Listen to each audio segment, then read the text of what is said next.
You know, escaping from Tarkov is pretty hard. And well, I would know.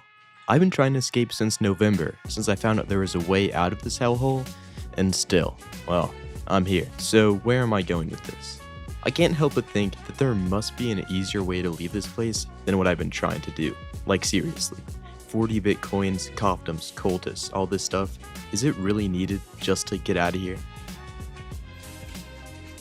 Well, I'm here to tell you no. You don't need any of that stuff to escape from Tarkov. Mechanic, prepper, therapist, all those scumbags are just scamming, straight up scamming you. So give me a second of your time and I'll tell you how I would easily escape from Tarkov.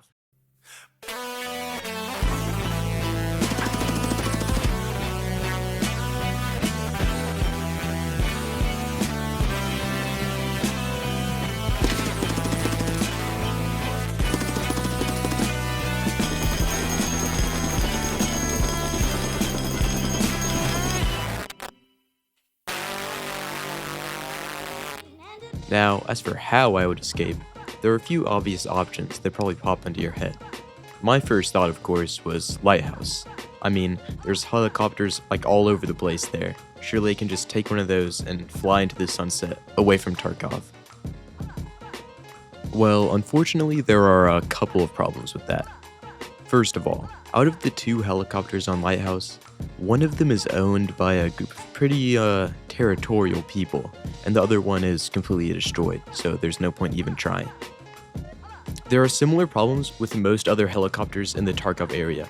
They are either unobtainable or just not in flying condition. And even if we didn't have these problems, they're still a matter of fuel, which would be almost impossible to get enough of in the Tarkov area, let alone actually get the fuel to the heli and fuel it up. And of course, can you fly a helicopter? Because I for one cannot. However, with all this aside, we're still ignoring the biggest reason that this plan just isn't gonna work. Whenever everything popped off in Tarkov at Ground Zero, there was a massive evacuation where most civilians were just removed from the area. After this evacuation, the Russian government and the UN established a quarantine of the Tarkov area, not allowing anyone to enter or exit Tarkov. In fact, in the new Icebreaker questline, Piper straight up tells us that this helicopter idea won't work. I would show like a screenshot of that dialogue, but I cannot for the life of me find it. You know, the internet here in Tarkov is not that good. But trust me, he does say that. He mentions how he can provide transport away from Icebreaker, but is unable to bring this helicopter outside of the cordon, another name for the quarantine zone of Tarkov. Since you made it this far, I would just like to ask if you could please subscribe to this channel. It really means so much to me, and I'm almost at 1k subs. Also, you 100% need to watch to the end because it gets pretty insane. Thanks. Alright, anyway, so that idea didn't pan out. Incredibly unfortunate. But of course, all hope is not lost. There are still plenty of ways out, surely. Like, we can probably get a boat and just sail out of Tarkov. But unfortunately, this runs into pretty much the exact same problems as the helicopter. While there's plenty of boats around Tarkov on Shoreline, Lighthouse, just a bunch of maps, the quarantine zone doesn't magically disappear when you're in water. The whole lore reason that the Icebreaker is stuck in Tarkov is that it couldn't get out before the quarantine was imposed, and thus was trapped. So I can't imagine trying to sail our way out of Tarkov would end well. But still, if we got lucky, I think that a boat could potentially work. So I'll pin this as an idea that we may have to use. Well, you know, another failed plan. Surely something will work. How about we just try to walk, just walk out of Tarkov? It's worth a shot, right? Alright, so we pack up our Tashankas and Aquamarines and try to backpack out of Tarkov. It sounds like a pretty good idea at first. It would be vastly more difficult to pinpoint one guy with a backpack than an entire boat or a helicopter. So it would be much easier to stay incognito and, keep that pesky government off of our back. Also, we don't need to worry about finding a boat or a heli. Along with that, we have no need for fuel, like to power anything. The only thing we would have to worry about would be bullets and food, both of which are pretty common in Tarkov. Another plus with this plan is that it would be relatively safe. While the main points of interest of Tarkov are incredibly dangerous, for the most part, traveling around them from place to place is mostly safe. So with this in mind, we can most likely make it to the edge of the cordon with little to no problem. But of course, every plan has to have its drawbacks. Obviously, the Russian government assumed people would try to escape this way, and for that reason, Tarkov is completely enclosed by fields of landmines and snipers. So any attempt to escape would mean certain death, either shot or eviscerated by a landmine. Or would it? See, I have something of a theory, and with some dumb luck and some ingenuity, it might just work.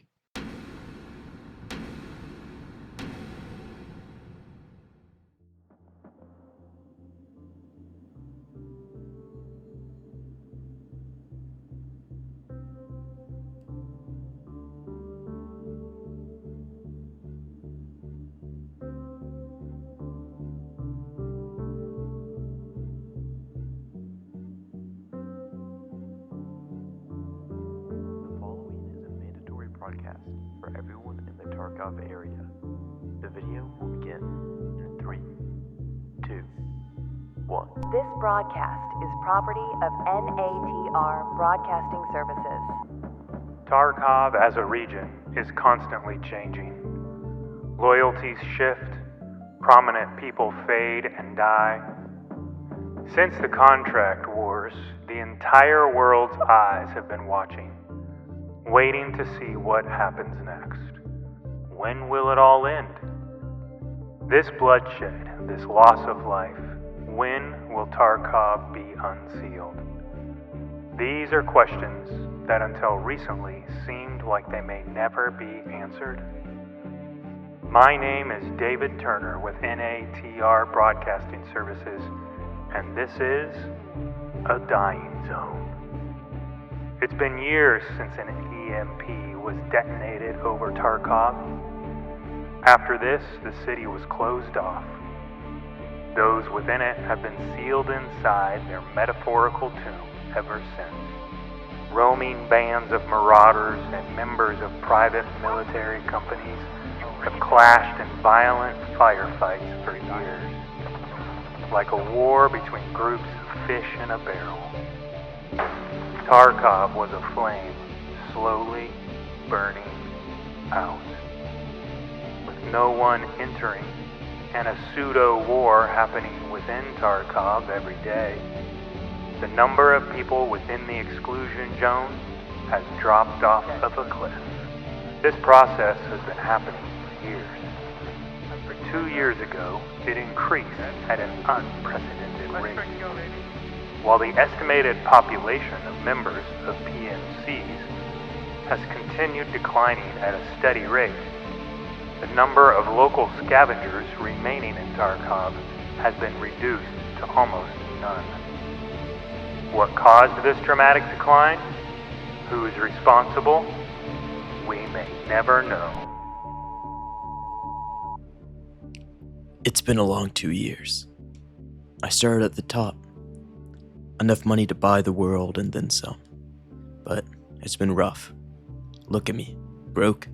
Ugly. A shell of my former self. How did I lose the money?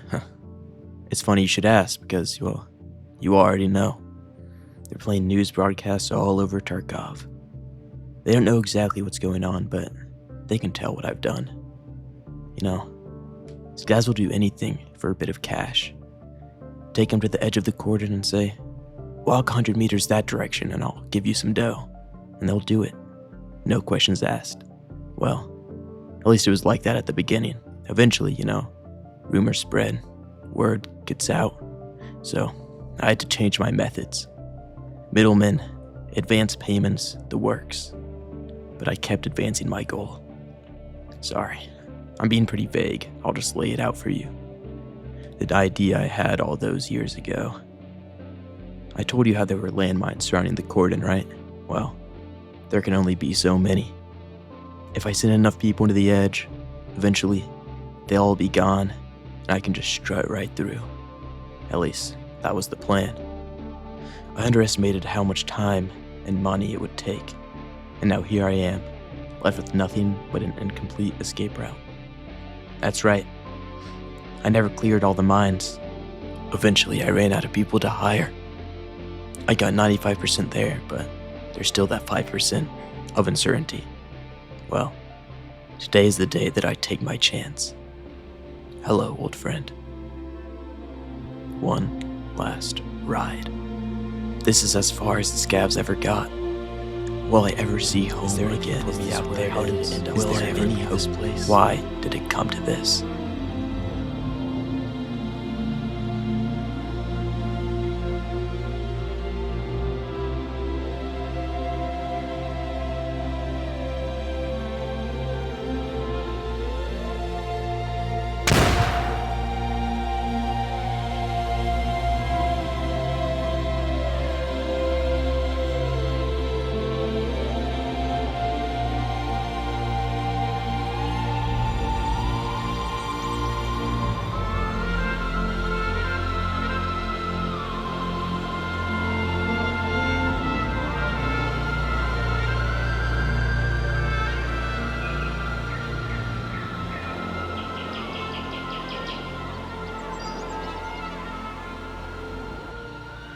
Wow, that was a pretty good video.